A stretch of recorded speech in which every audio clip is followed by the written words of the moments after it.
This lesson is about decision trees, but before we talk about decision trees, let's talk about their cousin, influence diagrams. Now we've seen with influence diagrams, we have different types of nodes, and always in decision making, we're interested in some kind of outcome node. That is a response variable or some kind of key performance indicator. But of course, there's other types of nodes, and we call these chance nodes and decision nodes, and they influence our outcome. That's why this is called an influence diagram. Now, the nice thing about an influence diagram is that it's simple. It allows us to capture what we know. But what it doesn't allow us to capture, at least not easily, is the influence between these controllable variables and these uncontrollable variables and the timing of the decisions we must make for those controllable variables.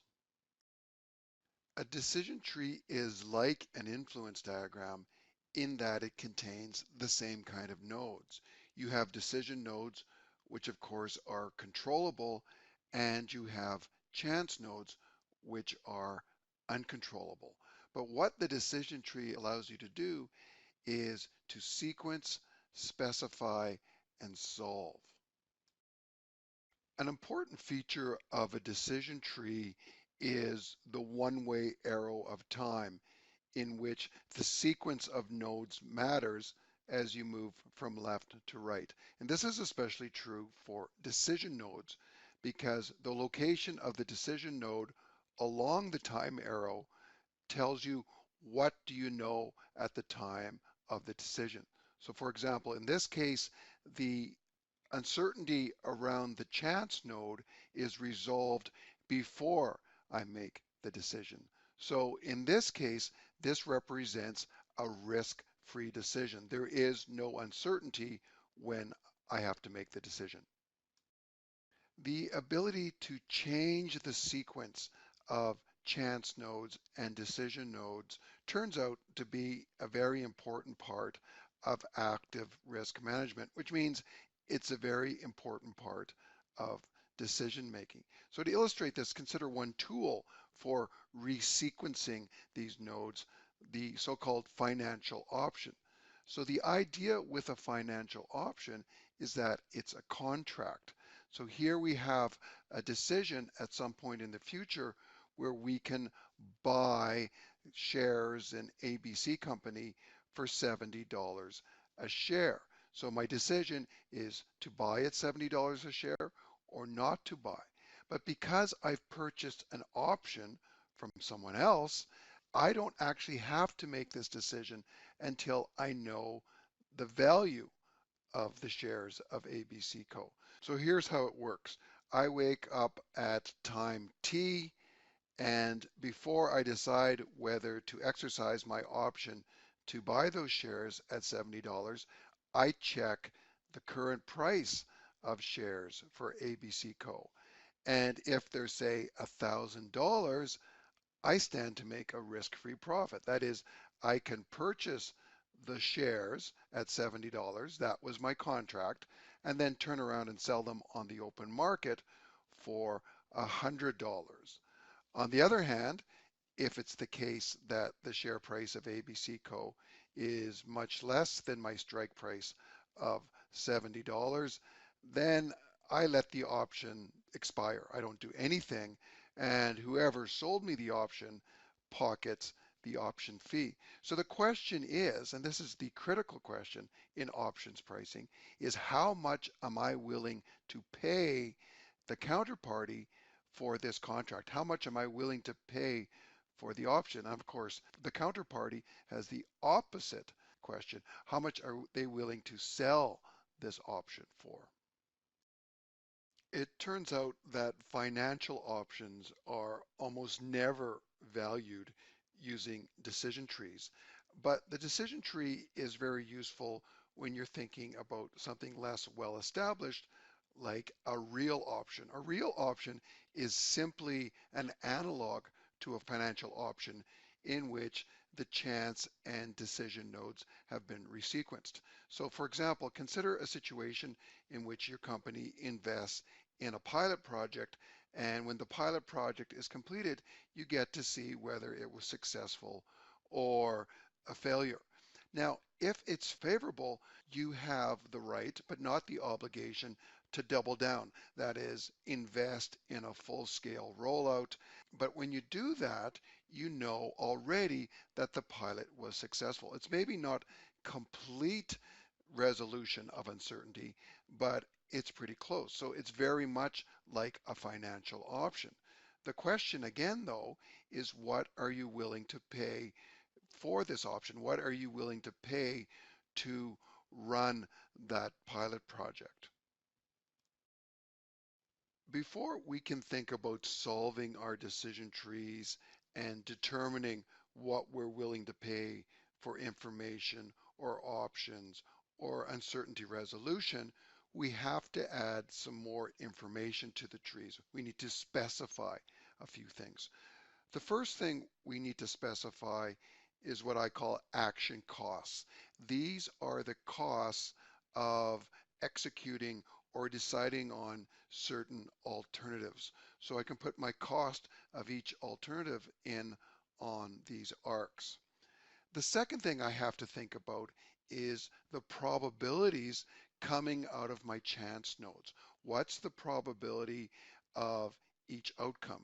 Now these probabilities have to sum to 1 because they have to be exhaustive. You have to specify every possible outcome.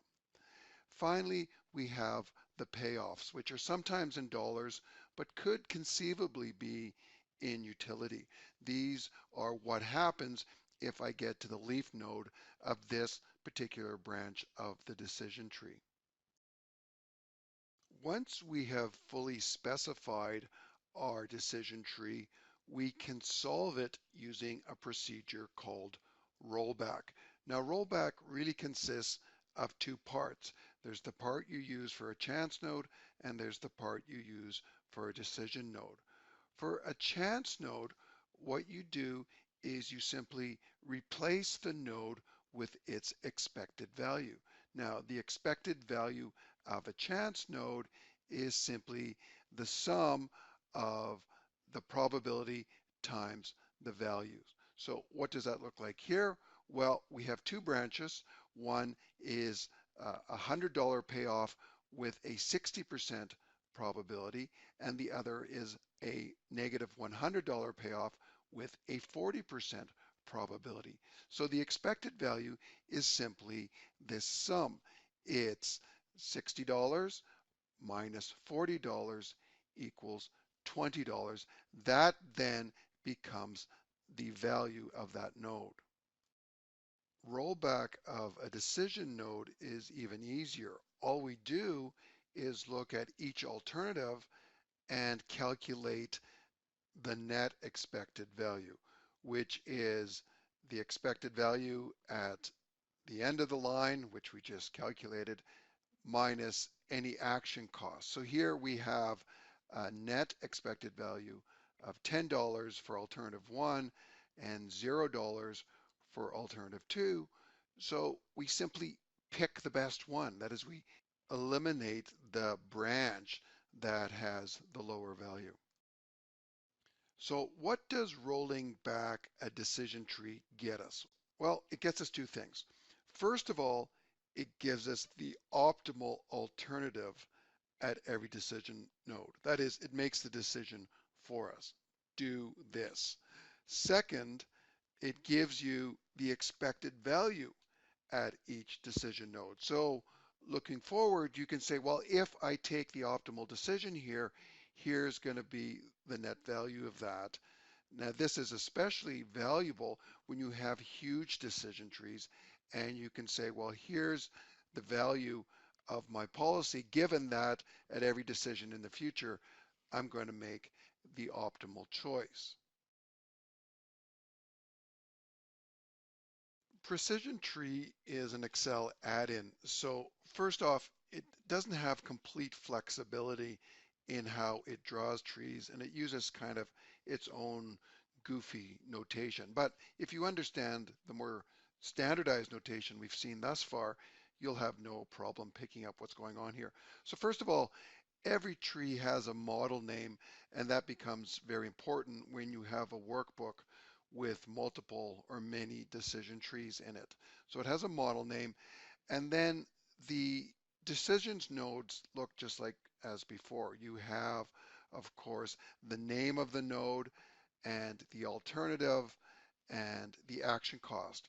Now, this number in the middle is the net expected utility of being in that node given all the optimal decisions and rollback to that point. So rollback is going on continuously, and those expected values are always shown at every node. So then if we move on to the chance node, we have the same sort of idea. The node name is in the middle, and we have our outcomes as branches. We have both the probability of that branch and its payoff. Then again, in the middle, we have that net expected utility given the optimal decision, and this is net of action costs. So you have to keep that in mind. Finally, on the very far right, associated with each leaf node, we have sort of this summary, which gives the overall value of that leaf and the probability of being in that leaf. So whenever an alternative is marked as true, it means that that branch is selected by the algorithm, and it will have a non-zero probability. On any branch marked as false, of course, the probabilities will be zero because you will never take those branches. The first thing you have to do to use PrecisionTree is to make sure that the Excel add-in is loaded. So you can start PrecisionTree from the Windows Start bar, or you can just fire up PrecisionTree once Excel's running, and this menu will be added. So there's a few icons here we'll use. Most of them we won't, though, because we're just trying to get a basic sense for what this program does. So what I'm going to do is I'm going to create a very simple model, and the model is about parking. So the very first thing it asks is, where do you want to put the model? And it can be really anywhere. It kind of moves itself around.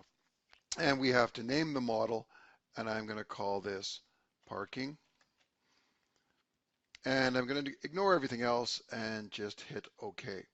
So the scenario is that I'm trying to decide whether I should park on the street and take my chances of getting a parking ticket, or park in a parkade for $12. So what I have here so far is just my basic model, and it says I have a 100% chance of receiving a payback of 0. So this is not a very interesting tree, obviously. So if I want to add nodes, I just carefully click on that leaf node, and I get a dialog that has 4 different types of nodes. Now, we're only going to use the chance node and the decision node. And in this case, I'm making a decision about where to park, so I'm going to click on decision node. And this gives me a dialog, and I can call this where to park. And underneath here, I have my 2 branches. Now I can add more branches, but the default is 2, which works for me here. I'm going to put on the street and parkade. Now there's some other options here, like value and force, that I can use. The value is the action cost of each of these activities. So for example, I could put in parking on the street has a value of 0, but parking in the parkade has a value of -12. It's negative here because it's a cost. I can also force this to be taken. That is, I can say to the algorithm, always pick parkade regardless of expected value, but I can't imagine why I would want to do that. So I'm just going to leave that. So I press OK, and you'll see that it starts to build the tree. So right now, I have a choice between a parkade with a value of -12 and parking on the street with a value of 0. And of course, the true along the top path is added by PrecisionTree, and that is its suggestion. It's saying that's the optimal policy, which is obvious in this case because, why wouldn't you park on the street for 0 if a parkade costs you 12? Of course, what we're missing here is the riskiness of parking on the street. We do face the possibility of a ticket, so we can add that in now. So I'm going to click on this node and add chance, and I'll call this one parking ticket. And the first branch again is get ticket, and the second one is no ticket. Oops. Now here I can type in or specify the probability and the payoff with each of these, or I can do this simply in Excel in the normal way. What I mean by that is, for example, this probability here, 50%, is just an Excel cell. So what I can do is I can make use of my little assumption table up here and build on that in the normal way to keep my Excel model flexible and modular.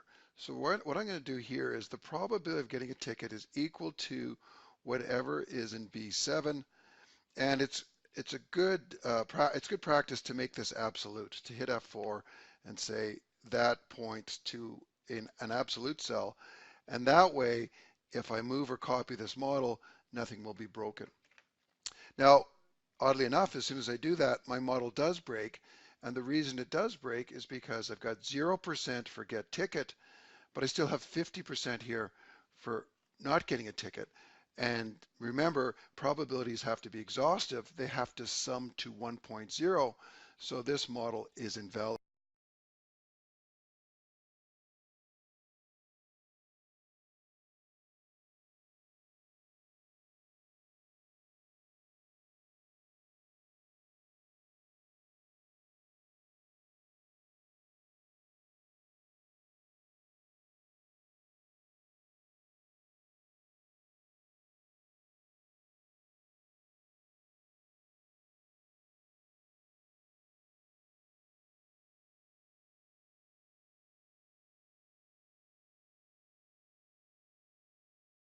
The easiest way to fix this is to exploit Excel's ability to do arithmetic and simply do 1 minus my existing probability, and that way, even if I come up here and change my assumption to say 10% or 19% or something, this will automatically be correct. So the last thing I have to do here is enter my payoffs. So I can do this in one of two ways. I can either come in here and enter them directly, negative $35 for a ticket, or I can click on my dialog and enter it there as a value. Either way is the same. I find it a little bit easier to work directly in Excel because I'm used to it and I can use its formulas and so on. The point is, now I have a completed decision tree. So if I go back to my where to park decision, Palisade's precision tree is telling me to take the top branch. It's marked as true. And the reason is that the expected value of taking the true branch is negative 0.35, negative 35 cents per parking instance, whereas the expected value of taking the false branch is negative $12. So what this means is that if I go to the parkade, it obviously costs me $12 per instance, whereas if I park on the street, I'm either going to pay negative $35, but that's only going to happen 1% of the time, or I'm going to get away scot-free. I'm going to pay $0, and that apparently is going to happen 99% of the time. So PrecisionTree does the math, and it says if you're playing the odds, you should park on the street. And on average, if you park there hundreds of times, it will average out to 35 cents per day in cost. Now, of course, my decision about where to park is highly sensitive to my assumptions. Now, I'm pretty sure about the cost of the parkade. It's $12. And I'm pretty sure about the cost of a parking ticket. I can look that up on the city's website. But what I'm not sure about is the probability of getting a ticket. And I wish I had some data or some way to refine this estimate, but right now I'm just guessing and I'm saying it's 1%. Now I could easily come in here and type in some different values and run a fairly informal sensitivity analysis. So for example, if the probability of getting a parking ticket is 10%, I see looking down at my model that the optimal decision remains to park on the street and take my chances. So what if I want to do a more systematic sensitivity analysis? What if I want to vary this cell, the probability of getting a ticket, over a wide range and see how the optimal decision and the model changes? Well, it turns out I have a tool for that.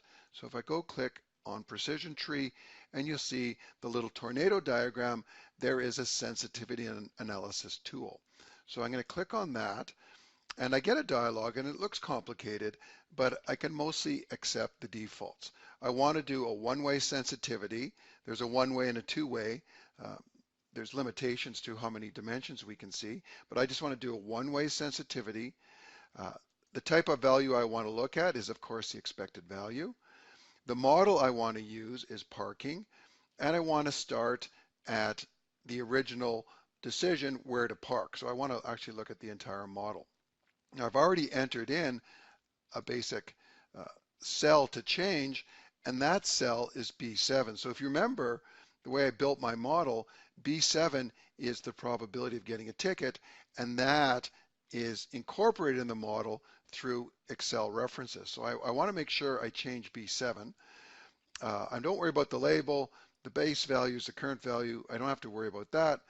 What I have some choices here, though, is for how I'm changing that base value. So because this is a probability, I can explicitly go from 0 to 1 in 20 steps. But I also have the option of going plus or minus 30% or 25%. The idea here is just to generate a bunch of different values, a range of values to type into that cell, B7, and then keep track of the model results. So I'm going to go from 0% of getting a ticket to absolute certainty of getting a ticket. I'm going to do it in 20 steps, and I hit OK and accept the defaults. And what it does by default is it actually creates a new book, which is a bit of an annoyance, but we can deal with it. So what I have here now is a neat little chart where I have the expected value of the model on the vertical axis and that probability of getting a ticket on the horizontal axis. And it basically goes from 0 to 1 as specified. But what's really interesting here is that the value of the model, that is the value of the decision, has this kink in it. And that might be surprising until we look at what's called the strategy graph. Now, what the strategy graph does is it gives us the same information, but it breaks it down by action, by the decision.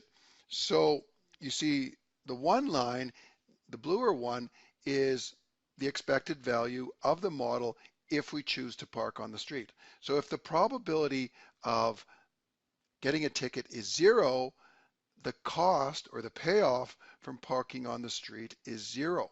And of course, as the probability of getting a ticket increases, the payoff decreases to a minimum of $35. So basically, if there's a 100% chance of getting a ticket, then my cost per parking instance is negative $35. On the other hand, if I choose to park in the parkade, that decision is completely insensitive to the probability of getting a ticket. Getting a ticket is just not relevant. What's important in this sensitivity analysis, as I vary the probability of getting a ticket, I see there's a changeover. At one point, the optimal policy is to park on the street, and at a different point, at some probability, the optimal policy changes to going to a parkade, and I can read that off as being just under 40%. So that is what accounts for the shape of this payoff curve. It says basically, if your probability of getting a ticket is, less than 30%, then by all means, park on the street. If, on the other hand, the probability of getting a ticket is relatively high, say 50%, you don't even have to be that sure. You just have to know it's above a threshold. Then the optimal policy is to park in a parkade, and you can actually look up the precise probability at which that inflection occurs.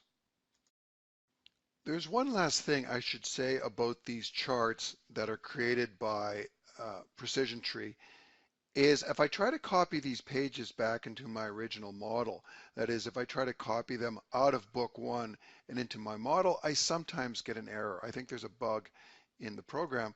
So what I tend to do instead is just click on them and control copy, and then I can go back to my other model and I can find a spot and I can simply paste just the graphic into my original worksheet. Now, of course, this is unlinked to the data. If I change the data, this graphic won't change. But if I want to keep everything together in my analysis, that's one way to do it.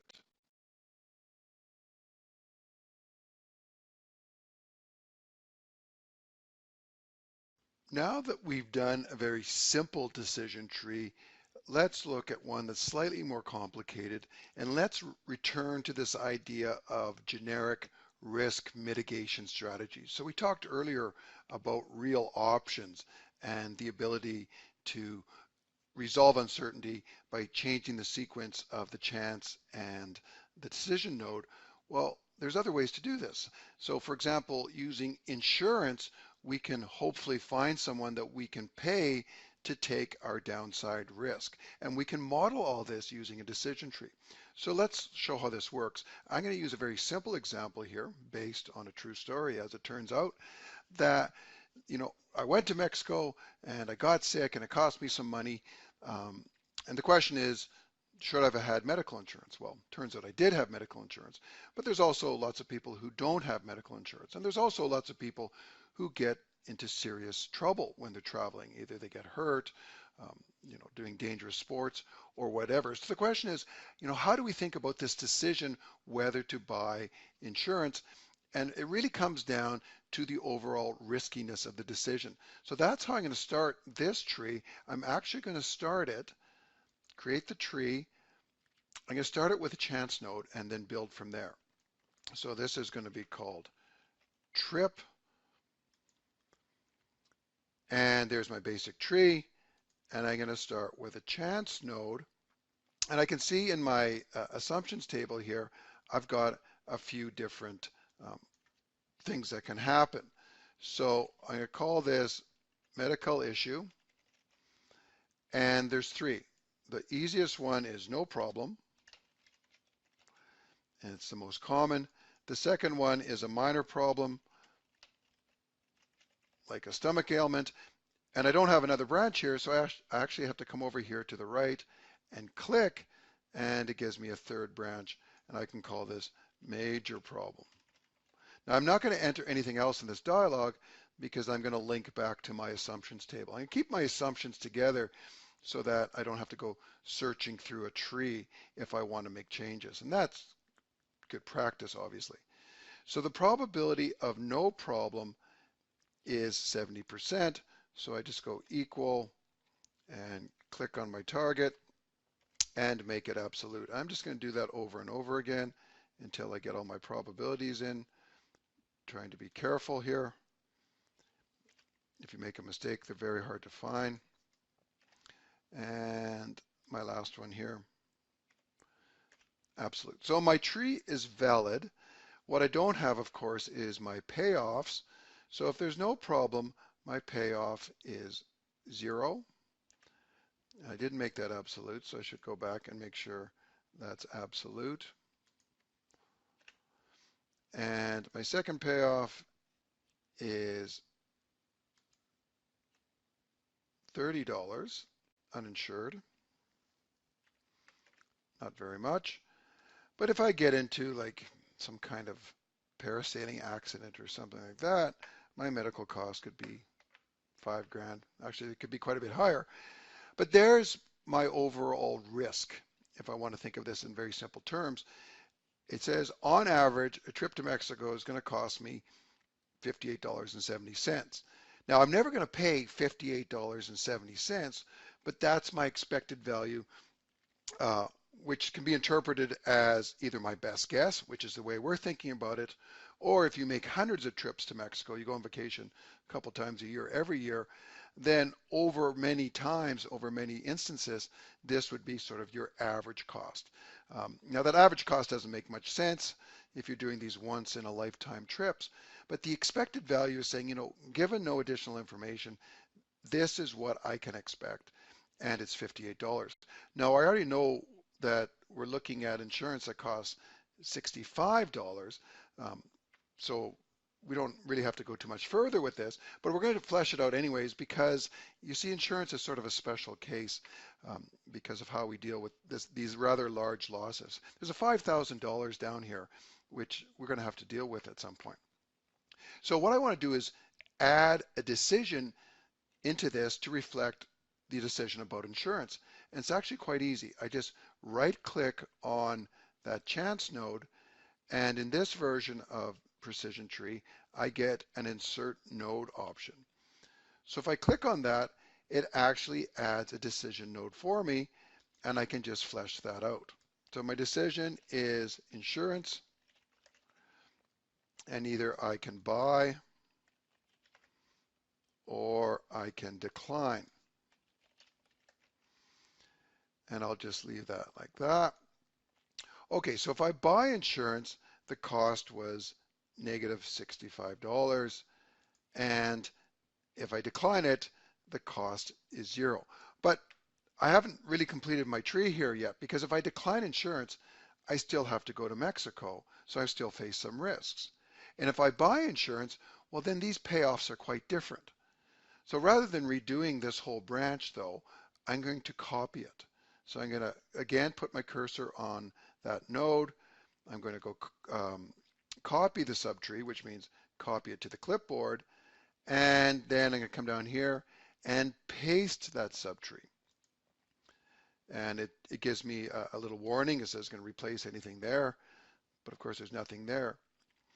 So the bottom half of my tree right now doesn't need any changes. If I don't buy insurance, these are the payoffs that I expect to see.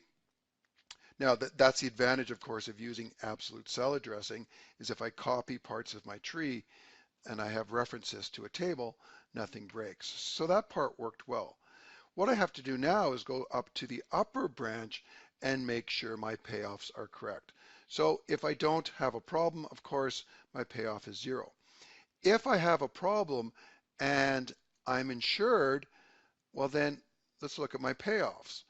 If I make a claim, I have to say pay a deductible. So a deductible is kind of a weird thing. You only have to pay up to that amount. So if I want to be absolutely precise, I can change my my function here to actually capture this value. So I'm going to pay the max. Remember, these are negative numbers. So I'm going to pay the max of 30 or that one. And I should make both these absolute, of course. F4. And what I've done is I've embedded the logic into my model that, I'm not going to pay the deductible if it's higher than what it costs me to pay my uninsured payment. If I have to write a check to a doctor or something like that. So I've used the max function to do that. It's max because it's minimum cost. So it's max. A different way of doing this to make it more explicit, and this might seem like a waste of effort, but it's the correct way to do it, is say, if I get into an accident, I actually have a decision. I can make a claim or not make a claim. The fact that I've bought insurance gives me the option, if you like, of making a claim. So I should reflect that decision in my decision tree. So I'm going to get rid of the payoff here because I don't know what the payoff is until I decide whether to file a claim. And that is a decision. So make claim. is a decision, and I'm going to file a claim or I'm going to not file. Just not bother. Okay. So I hit OK and I get a decision node, and now I can enter my payoffs. So if I have a major problem and I file a claim, I know my downside risk is limited to $100. That's really why I would buy insurance. Now, of course, if I don't file a claim, then my downside risk is the same as if I don't buy insurance. It's limited to, or it's actually has no bound, but we expect it's going to be about $5,000. So what's my optimal decision here? Well, it's still not to buy insurance. Okay, even though I have all this decision making here, the expected value of buying insurance and suffering some kind of problem is negative $74, whereas over here, the expected value without having to buy insurance is the original uh, $58.70. So what the decision tree is telling me here is to gamble and not buy the insurance. Before returning to the insurance example, we should say something about expected value. To be more precise here, we really should call this expected monetary value, because that's so far what we've been doing in these decision trees, calculating the expected monetary value.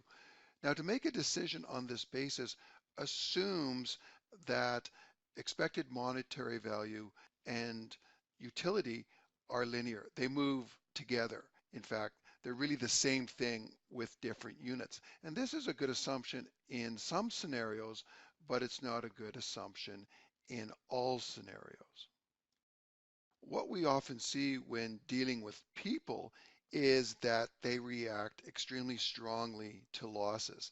That is, their utility drops off very quickly, more so than in the linear case.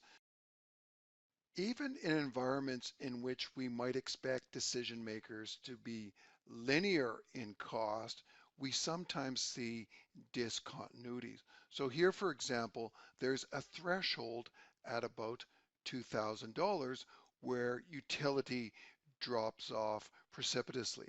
Now, that could be due to a budget constraint. For example, if you only have $2,000, you can't really afford to lose more than $2,000, and that accounts for the massive drop in utility. In corporate settings, we see this around something like insolvency. A startup can afford to lose a certain amount, but once they're out of money, the very existence of the company is threatened. So there's often a threshold effect around losses that's not strictly linear.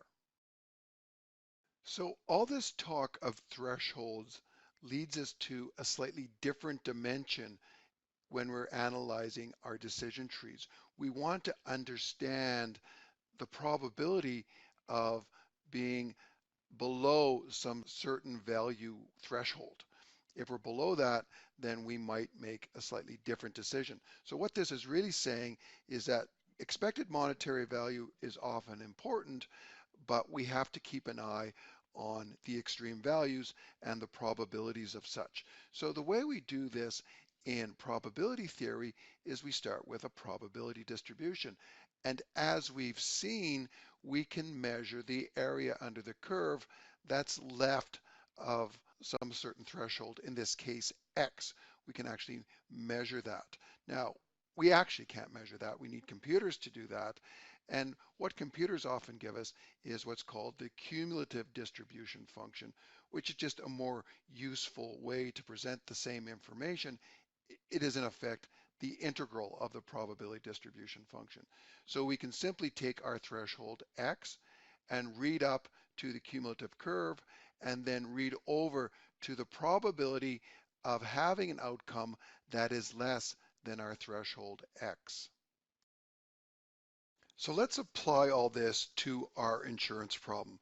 Recall that we worked it out and the decision tree is saying we should not buy insurance because the expected monetary value is less than if we do buy insurance for $65. However, this analysis, although it's playing the odds, ignores this discontinuity that might appear if I actually lose a large amount of money, like say $5,000, especially if I have sort of a threshold buffer of only $2,000. If that's the case, my utility drops off significantly, and it turns out that I might be willing to pay more to avoid this downside risk, even if the expected value is lower. And indeed, this is the key, obviously, to the insurance industry. Insurance companies, they hedge their risks over many, many claims. They're diversified. They have access to capital markets. They have capital buffers. They can take large losses in ways that individuals can't. And as such, individuals will pay more than insurance is actually worth. That makes it a good little business. So, or a good big business rather. So what we want to do with our decision tree is sort of get some sense of what our downside risk is and do it graphically like those cumulative distribution charts. Now this isn't a very interesting tree, but it turns out we can actually get that information. We go over to our at-risk menu, hit decision analysis, and there's this thing called a risk profile. And if I just look at the defaults, I want to look at the risk profile for the entire model, and I hit OK. And what it does is, as before, it opens a new book. So this very uninteresting graph is like our probability distribution function. It's mostly discrete because, of course, a decision tree is discrete. It has, a handful of leaves. And I have my two decisions, which are kind of hard to read here, but buy and decline the insurance. And basically, what I'm most interested in is, of course, the cumulative chart. I can see there's a downside risk over here on the left, but the cumulative chart makes it slightly easier to read. Okay, so I can see that if I decline my insurance, my sort of expected value is higher, but I have a non-zero downside risk, which means if my threshold is, say, $2,000, I can read off the probability that my losses or my payoff exceeds negative $2,000. And for the decline decision, we can see that that's slightly non-zero. Well, that might influence my decision. As I said, I might be willing to take a hit on expected payoff in order to reduce this downside risk.